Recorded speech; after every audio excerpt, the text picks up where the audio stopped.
Yeah, so this is decentralized storage for GLAM organizations. Kelly and I will be walking you through a little bit of the history of data exchange on the web and how centralization and decentralization have ebbed and flowed throughout that history. I'm representing Gray Area. We're an art and technology nonprofit in San Francisco, and this is a part of a larger collaboration with TechSoup and the Filecoin Foundation for the Decentralized Web. We're running a program called the Cultural Memory Lab, which I will let you know about a little bit later. Eli from TechSoup is here as well, and then I am excited to introduce my co-host Kelly. Really quickly, though, I'm the research manager at Gray Area. I also run our incubator program and help out with our Decentralized Web for Creators course, which Kelly took in its first iteration. So yeah. Yeah, I'm Kelly. I am a designer, strategist, and researcher who's kind of been interested in the DWeb space for a few years. And like Hannah said, took the first iteration of the DWeb for Creators course. Cool. So yeah, just a little overview of what we'll be getting into this evening. So the goals of this session are to enrich our understanding of the history of digital data storage, retrieval, and exchange. And as I mentioned at the top, how decentralization has we hope that you get a sense for the stakes at play in the decentralized web movement, i.e., why should my cultural organization care about decentralizing data storage online? We'll teach you a little bit about the key principles of decentralized storage, different protocols that are on offer, and then to which architectures are best suited for different data types. And then we'll also look at how other galleries, libraries, archives, and museums, which I'll probably refer to as GLAM from here on out, just to save a little bit of breath. So we'll look at how these kinds of organizations have implemented decentralized storage protocols in different ways through a couple of case studies. And with that, so the structure of this session will look like, this brief history, some definitions and terms, benefits and challenges, and then lastly, case studies, and just a couple disclaimers. So the webinar today is geared towards smaller scale, community-centered galleries, libraries, archives, and museums who are curious about the decentralized web but don't know where to start. We'll have some time at the end for some questions and discussion. So we're an intimate group today, so we can all just have a nice chat. And then also, I am certainly not a technical expert. Kelly is probably more of a technical expert than I am, having participated fully in the Decentralized Web course, but we have experience navigating the decentralized web community and spaces as artists and culture workers. So we hope that we're sort of approaching the decentralized web from a similar footing as you all, as people who work in the GLAM sector. And then, so let's get into it. We're going to start with a little warm-up exercise. So I'm going to paste a link to a document in the chat, and here's the link. So I'll jump over to the document and share it in a second, but the question is, where does your organization store its archives? And you'll copy the template, add your organization name, or if you're not really representing an organization, maybe a project that you're working on, and then list all the different storage modalities that your organization uses. These can be digital, these can be physical, just to get sort of a sense of how different communities organize their data. And I'll give us 3 minutes to do that, and then we'll check back in. So I'll hop over to the doc. All right, looks like people get the gist. All right, looks like people have put in a lot of different kinds of storage methods. A lot of my work is very old school archiving, so physical historical materials, and it's been interesting to try to manage those in digital forms and try to figure out ways to give people access to them. I see a lot of Google Drive, a lot of social media, which I think is sort of it's not the first thing that comes to mind when you think of archiving and data storage, but at least for gray area, for example, a lot of our materials live on Instagram. And yeah, does anyone want to call out a specific storage modality that they're using? Well, hey, it's Eli here. Our data is scattered across 1,000 different platforms, some of which we own, others we absolutely do not. And so yeah, just like keeping track of like what lives where and what's the status of it.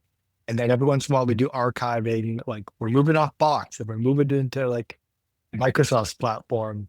And it's just total madness is really what I'm saying. Yeah, totally. Yeah, Yeah. and then oh, is someone saying something? Oh, yeah. Yeah, for us, it's like if an account is tied to someone's email that then leaves and their email gets deleted, it's always a little bit of a mess. Cool. Well, thank you for entertaining my exercise. I hope it gets you thinking about where your data lives and where pain points might be as we move into a little bit of a discussion about the history of data exchange on the web, taking it back to a different time in internet history. Let me get back to my slides. Okay. So yeah, this is again a brief and very selective history of data online, or really on computers. And the goal is to illustrate how the digital storage ecosystem and the exchange of data has evolved over time.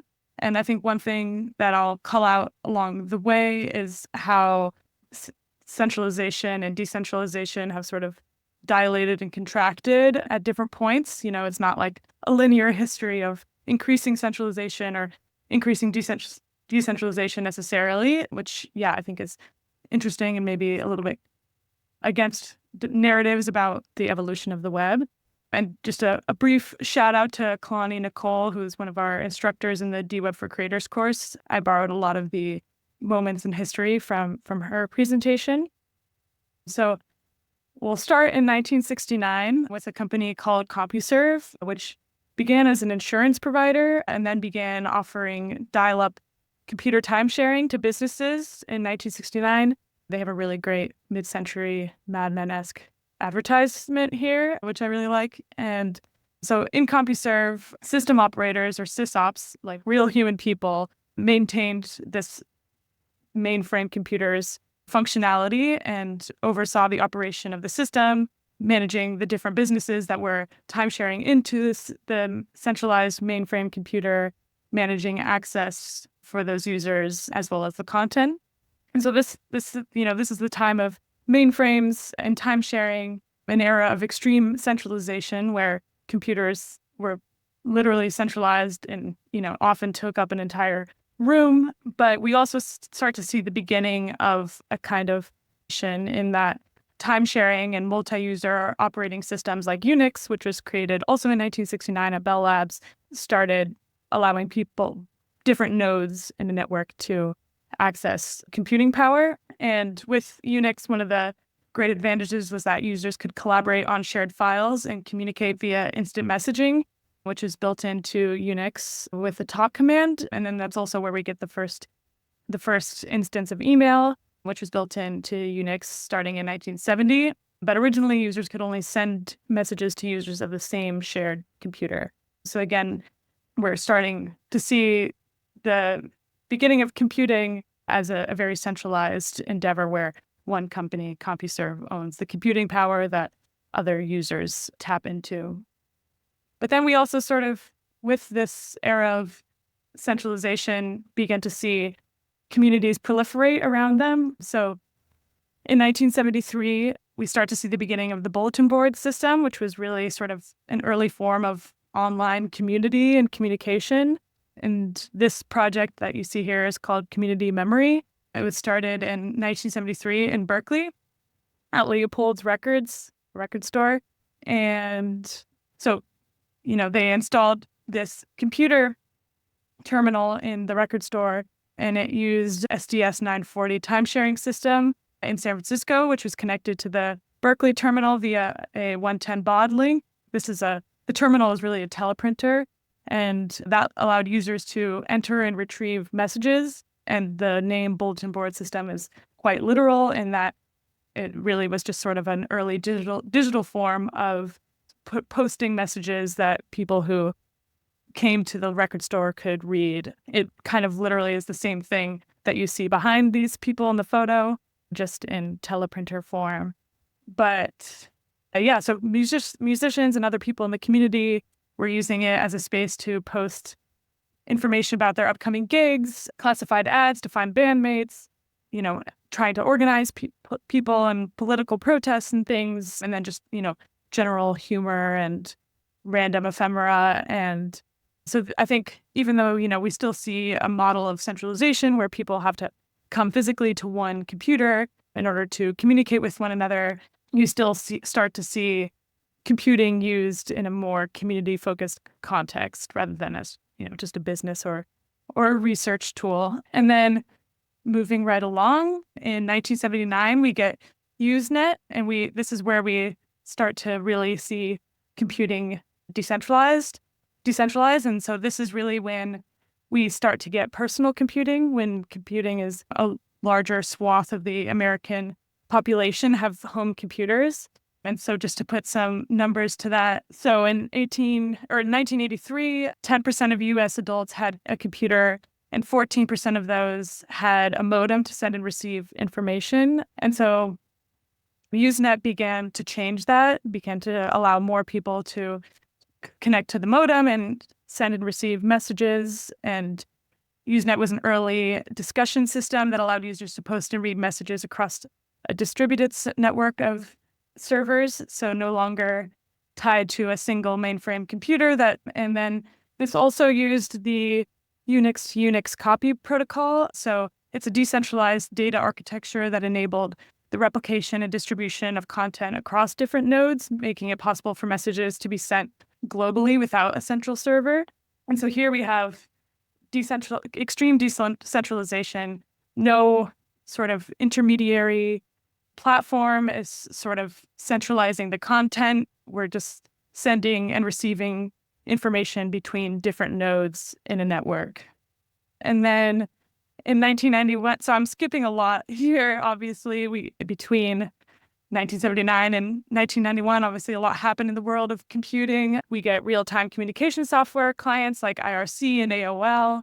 We get, lots of other things. And then we get the World Wide Web. And what you see here is a screenshot of the first ever website, which you can still visit. And I just wanted to call out this quote from the first website, which it states that the World Wide Web is a wide area hypermedia information retrieval initiative aiming to give universal access to a large number of documents. And I just think it's interesting to call out this mention of documents specifically, because I think the modern web so emphasizes experience. And so this idea that the original purpose of the World Wide Web, or how its founder, Tim Berners-Lee, conceptualized it, was as a method of storing and retrieving documents. It seems somewhat anachronistic now, but at the end of the day, the internet is a data storage and retrieval service. And the web is really the world's largest decentralized application. No one person owns or controls access to it, and anyone can start a web surfer and publish content on it.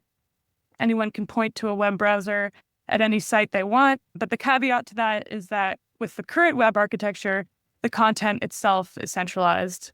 So the methods that are available to us to publish content on the web are centralized. So I publish a Substack post. It's centralized and owned in the Substack servers. And then from there, we'll stop on our tour of internet history at GeoCities, which seems like maybe a strange thing to call out here, but I think it's important to note the beginning of a social layer to the internet. So we're already only 3 years after the birth of the World Wide Web. It's not just a place where things happening in the offline world are posted online, but there is the beginning of digital or internet native community, creativity, expression, etc. And then I think one thing to note here is that we're also beginning to see the need for archiving internet ephemera itself, like things that happen on the internet are worthy of data storage and retrieval, not just using the internet as a place to store information from the offline world. And one project to call out here is a project called 1 Terabyte of Kilobyte Age by the internet artists Aaliyah Lealina and Dragon Espenscheid. They're, really dedicated to preserving internet history. And this is a project that preserves different, very beautiful GeoCities websites and the vernacular design styles that generated on that site. Other things I'm skipping over here are the arrival of GUIs, or graphical user interfaces, that made the web a more expressive place, the browser wars. But moving right along to the Internet Archive, which was started in 1996, only 5 years after the web itself was founded, again underscoring this need to preserve and archive data that is native to the internet itself. And so, and we get the birth of search engines, the commercial web, blogs, RSS, and self-publishing, BitTorrent, which is a key peer-to-peer networking, point in that history, as well as which sort of brings into being the distributed web. But I'm going to take us to 2002 with the launch of Friendster, which really ushers in the rise of social networking and cloud computing.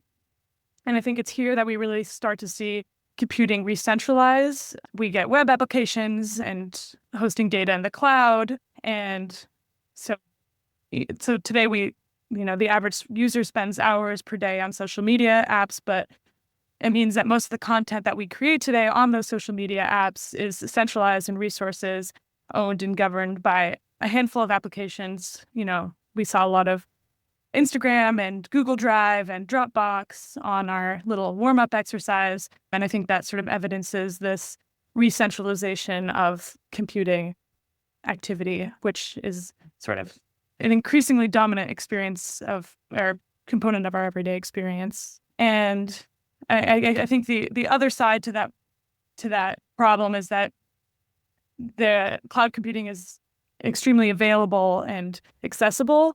So it makes storing and retrieving data quite easy, but yet it also comes with the trade-off that our data is stuck in centralized lockers that we don't control and is not shared between different applications, nor controlled by the user who owns that data. So I think the question that we're posing, and that I think the decentralized web movement is really posing, is where do we go from here? I think we're all sort of dissatisfied with the state of online activity and the sort of balkanization that comes from the rise of platforms. And so I think we start to see different experiments like Blue Sky start to break that open. The Web3 movement, although no one has sort of won out with a solution that really takes us from the social networking, cloud computing age of extreme centralization into the next era. So yeah, I'm going to take a little sip of water really quick. So yeah, with that history, I think I want to bring us to why this is all relevant for people working in GLAM sectors. So I think for us as a cultural organization, in dialogue with other cultural organizations that are thinking of ways to take and exercise greater control over the data that we produce and the data that our community produces, we're interested in carving out what we call cultural data sovereignty, which is sort of holding together multiple different sort of perspectives, one being data storage. How do we, effectively manage the data that our organizations produce, the legal implications and possible governance frameworks that come along with that? How do we give the users and people in our community greater control over the data that they produce by participating in various programs through a gray area, for example? And then also acknowledging that the kind of histories that our organizations produce are important pieces of our cultural heritage. And we see too often that when organizations shut down, their archives and their history and the things that people have produced as a part of it are kind of lost to time. So cultural data sovereignty is really addressing how GLAM organizations can maintain authority and control over their data. And it's also kind of a call to action for artists and cultural workers to actively manage their data's physical location, its storage conditions, access protocols, and preservation strategies to allow them to exercise meaningful control over their digital cultural heritage. And just as a couple examples, there's an organization in Vancouver called 221A, and they've launched a pilot program called the Node Library, which is a community of artists, designers, curators, educators, and developers who are using infrastructure design to recommon the internet. So they've been doing a variety of experiments, like one where they're trying to create shared tokens. So rather than, minting tokens for one-off NFT, like how do we fractionalize those tokens? And that also has further implications for environmental impact and reducing the effects of some blockchain protocols. There's also another organization called Radical Exchange, which is sort of reimagining also how we interact with digital systems and trying to come up with different governance and legal frameworks that promote more collective ownership and decentralization. And so they've been working with Serpentine Galleries in London on a project called Partial Common Ownership, which is trying to decentralize the ownership of cultural objects with people who are involved in that. So like, for example, the artist Thomas Saraceno was working on a project with a group of school children in Argentina, and they created this pilot program where the children involved in the project were granted ownership stakes in the resulting artwork. So with that, I'm going to turn it over to Kelly to dive in a little bit deeper into what decentralized storage looks like. Great, thank you. All right, so what is decentralized storage? I think the core principle there is lots of copies keep stuff safe. So it's all about distributing data across multiple nodes or computers in a network instead of in a single location or server. Data is distributed across multiple computers, maybe multiple regions.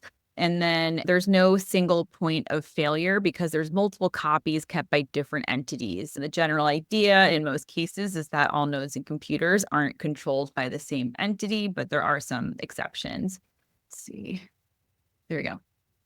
Oh, wait, let's go back one. Perfect. Okay. One more.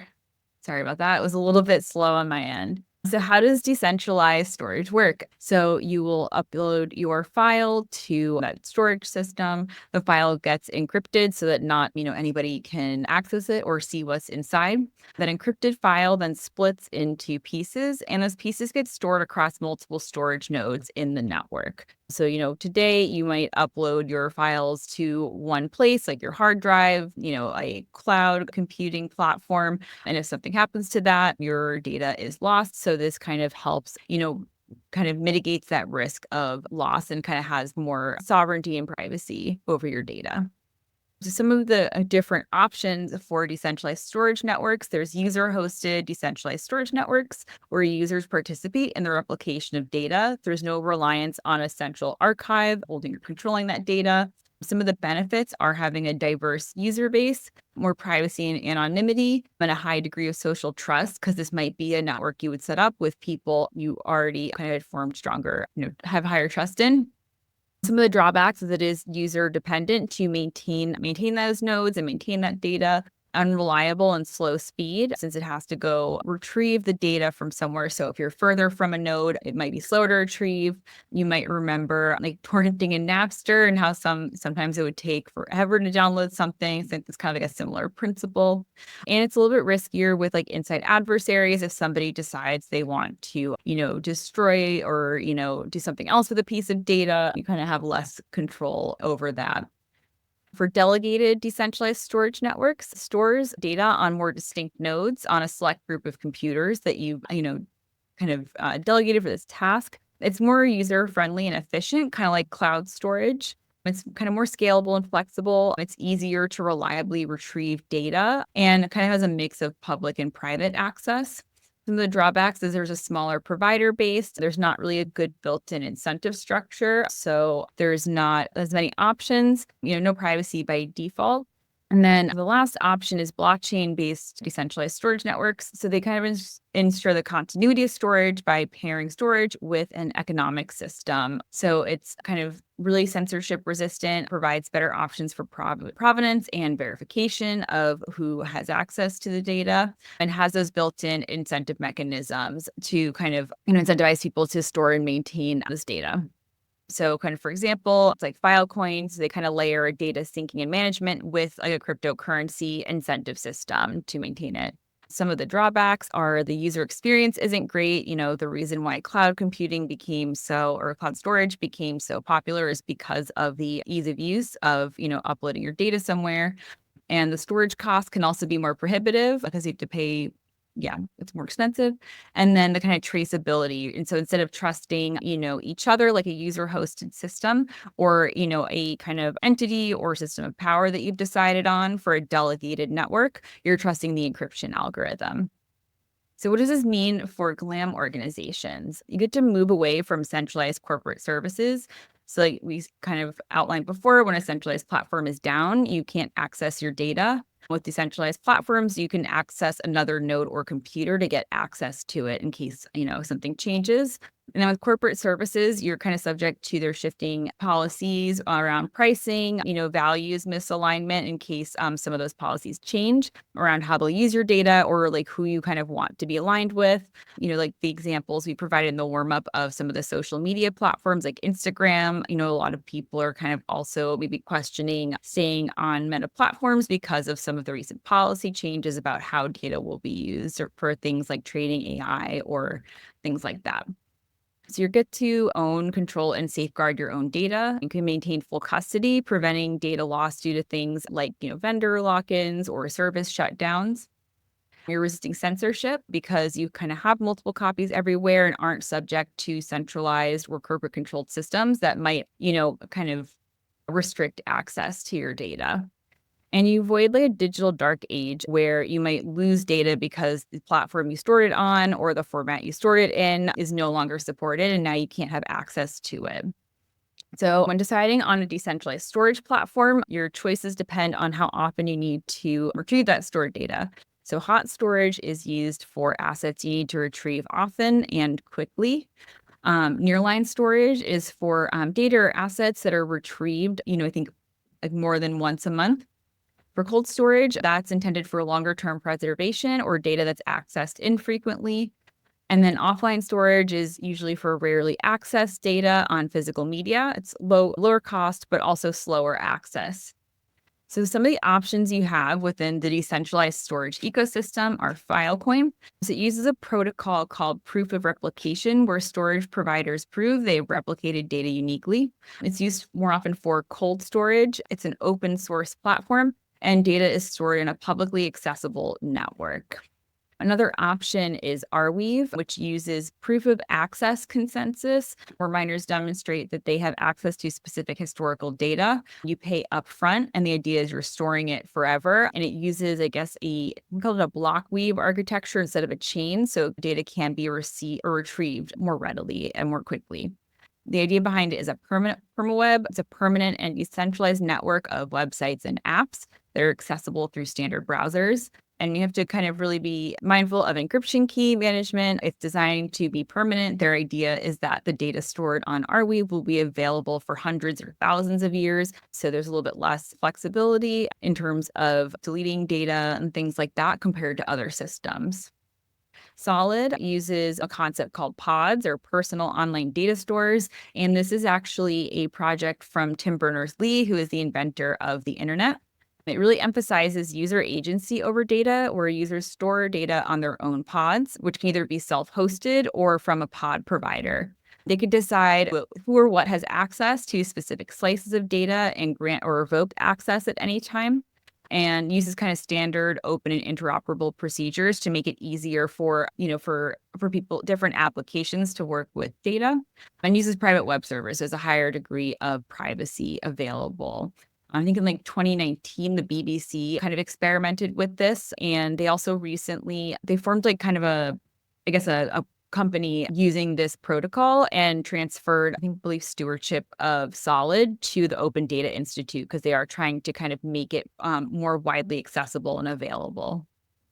And then the last option is called HDFS, which is short for Hadoop's decentralized file storage. So this is for large amounts of data within an organization. One of the examples that was given in the DWeb for Creators class was things like supply chain, where you kind of would need access to massive amounts of data more frequently, or like pieces of those data sets.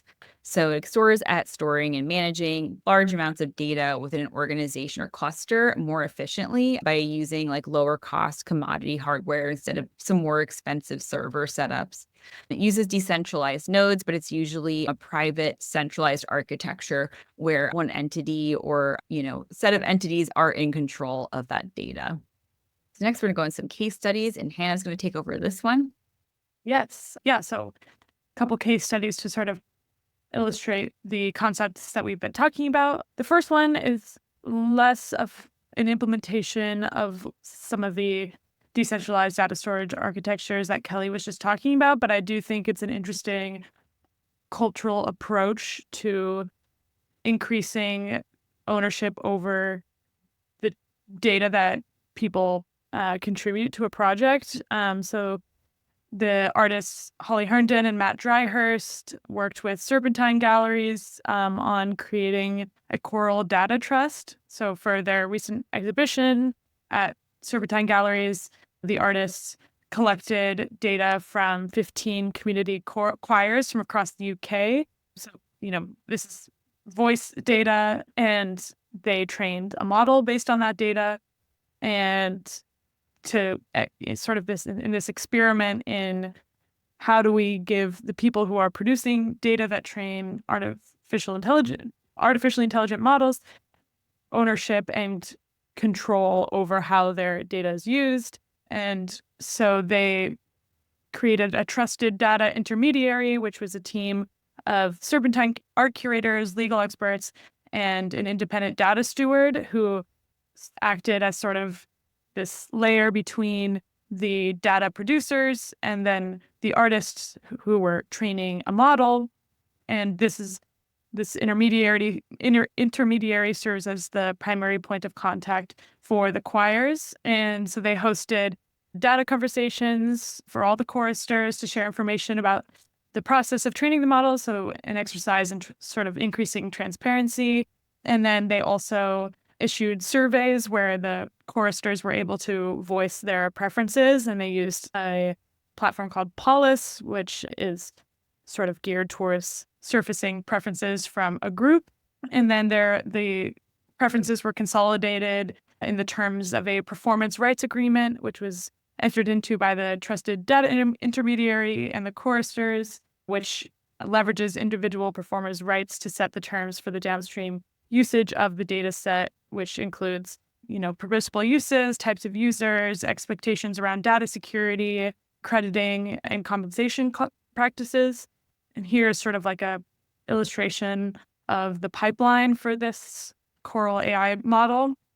And I think it's kind of a pretty novel, implementation of ideas that a lot of people have been talking about how the people who produce data that then go on to train AI models, which then generate a lot of, capital for various companies, actually trying to do something concretely to allow data producers to exercise more ownership over how their creations are used in the training of AI. I think maybe one way that this, data intermediary process can be improved on going forward is the actual storage of the data. In this project, at least in the sort of public information about it, there isn't a lot of clarity as to how the data from the choirs is stored.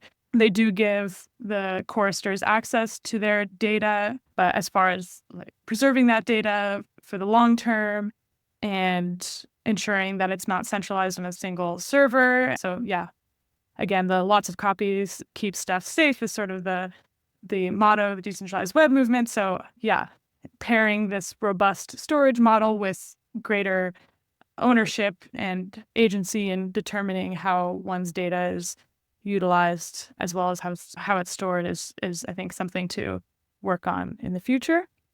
And yeah, turning back to Kelly for one more case study. All right, so this case study is Transfer Data Trust. It's a peer-to-peer artist-owned archive and cultural value exchange protocol developed by Transfer Gallery as a prototype for decentralizing cultural infrastructure.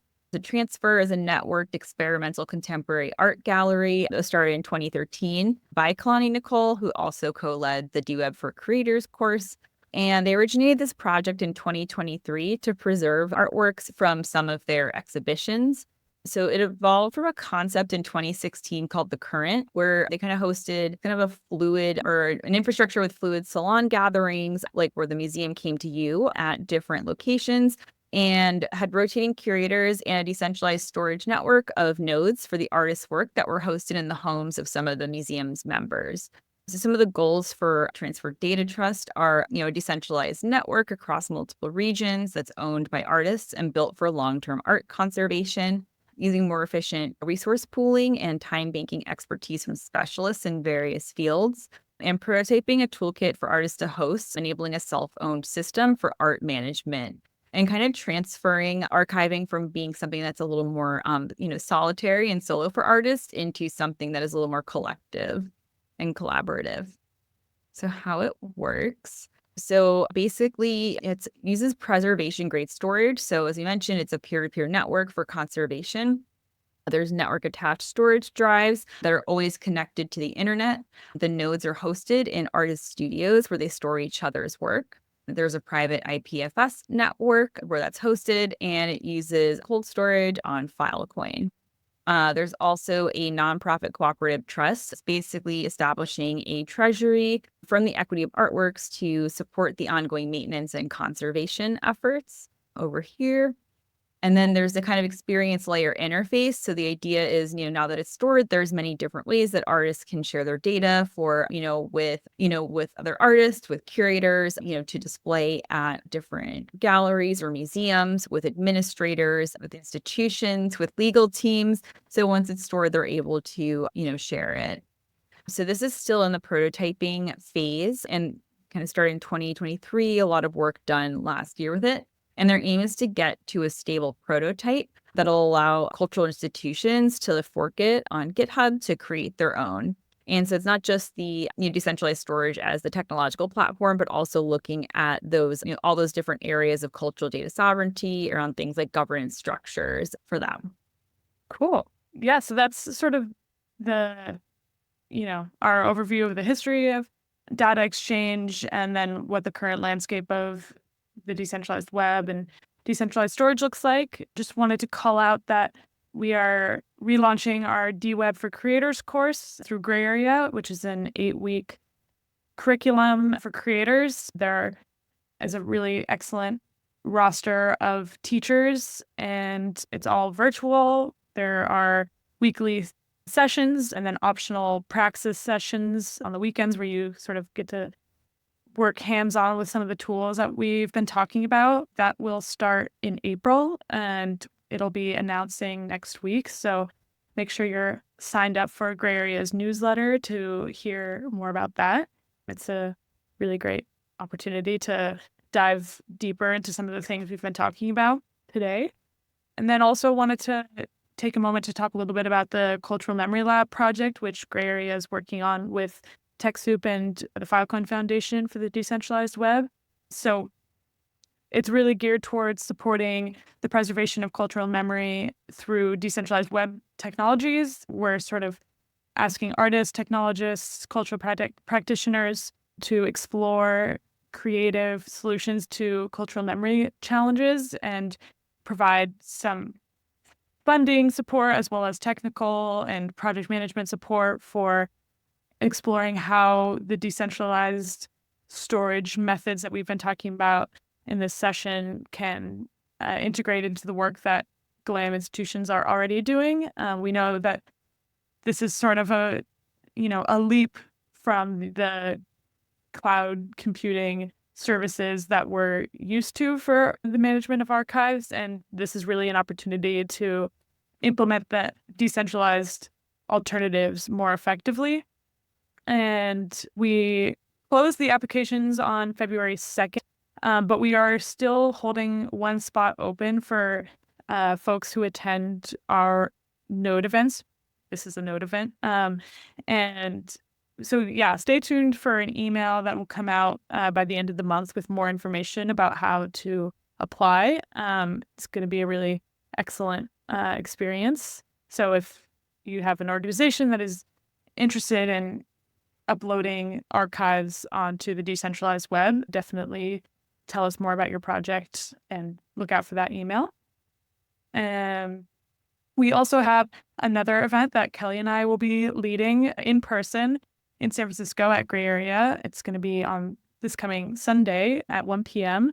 And we'll be sort of going hands-on with decentralized storage. So come with your files, come with hard drives, come with Google Drives, and we will practice uploading files to two different decentralized web protocols. One is called Sriracha, and the other, which is built on Filecoin, and we'll also have a demo of uploading files to IPFS and Filecoin. So definitely check that out if you're in the Bay Area. It'll be a fun time.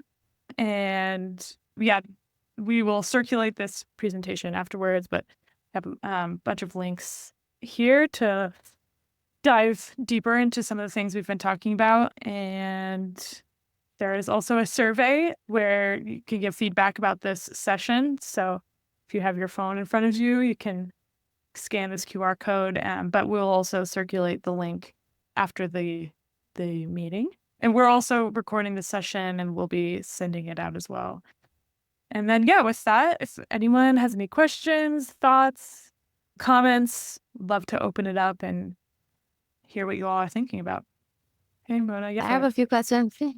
My first question is very primary. That is, how do I keep tabs on all my files, especially if I'm taking multiple approaches, different ways of centralizing my files? How do I keep tabs on it? Because I run into this issue a lot that I think all my storages are up to date, and then I realize some of them are lacking, and I have no access to the recent files that I uploaded, and I'm confused. I can't remember because I have so many files. I'm like, what did I do with that last file? So just wondering if there's any practical way of keeping synchronized and remembering what's what. Yeah, I think the first thing that comes to my mind is, have you played around with Sriracha before? Okay, yeah. Yes. So that's a decentralized web or a decentralized storage protocol that has a very user-friendly interface. And I think that is a really good way to sort of migrate from like cloud-based centralized storage services to decentralized storage services, because it's quite intuitive, especially if you're used to something like Google Drive or Dropbox or whatnot. But in general, I think, yeah, one of the key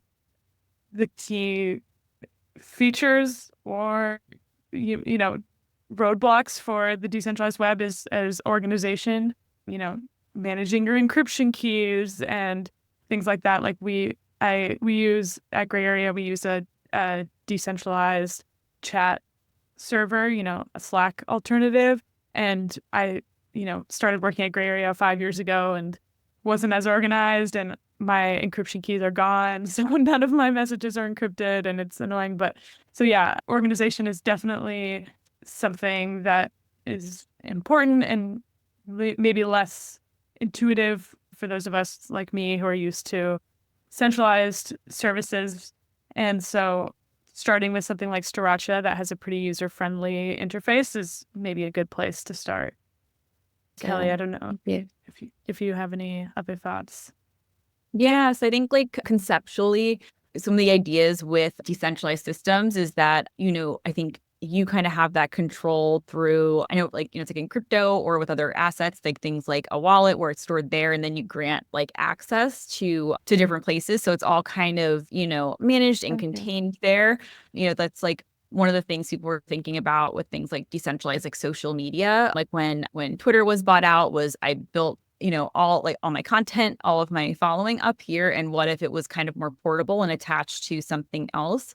So I think that's the big thing is kind of like the UX and like the interface and the ease of use, but that's kind of like conceptually and maybe where more things are going now that there's more demand for it. So the idea is like, instead of, okay, uploaded it to like here and like to here, there's kind of a way for you to kind of manage it and grant access from one place. And one more question I had with that, are there any limitations on the types of files and how big they are? Like, for example, I have Touch Designer and 3D files that take gigabytes. And if one part of that file gets damaged, the entire thing is gone forever. Is there any limitations? Is there any risk involved with these things? Yeah, my archiving work is scans of paper, so the file size is pretty low. But I do know that for uploading, like for example, uploading video to IPFS is quite difficult, and it's not difficult, but it's just not it doesn't really support video super well. So I think I'm not 100% sure about Touch Designer files, but I think there is a lot of work to be done on supporting different types of, especially like very large digital media kind of assets on the decentralized web. Kelly, do you have any insight? Yeah, I feel like keeping an eye on transferred data trust will be a good place because a lot of those are media-based artworks that are larger files. So that would be a good place because that's what it seems like they're kind of trying to work and figure out. And some of what they had are like the network access drives. I forget the acronym, but yeah. Yeah, that popped out amongst all of them. Thank you. Yeah, thanks. Cool. Mona, are you based in the Bay Area? I am. I live in Oakland and I commute to San Jose State University. Oh, wow. Nice. Okay, cool. Yeah. Yeah. If you're around on Sunday, we can do some. Okay, sweet. Yeah, we can do some more. I'll do a little bit more research on uploading Touch Designer files to IPFS and see what I can find, and we can practice that on Sunday, or if maybe there's another service or platform or something, protocol that's more equipped for very intensive media files. Yeah. I'm going to have various types of files ready. Let's Great. play Cool. around with it. See what happened. Yeah, sweet. Cool. Also, here are Kelly's and my email addresses, so please feel free to stay in touch and follow up with any questions you might have. And yeah, if anyone has any more questions, we'll stick around for a little while. But other than that, yeah, thanks for joining us and for thinking with us about the decentralized web. This has been, a very fun opportunity to learn more about the DWeb and how we can, I think as me, for someone who works a lot in physical paper and hard drives and stuff like that, and it's been a fun opportunity to think about how to preserve data for the long term and enable better control and ownership over it. Thank you so much. This is really nice. It's a lot to look into and research for Friday.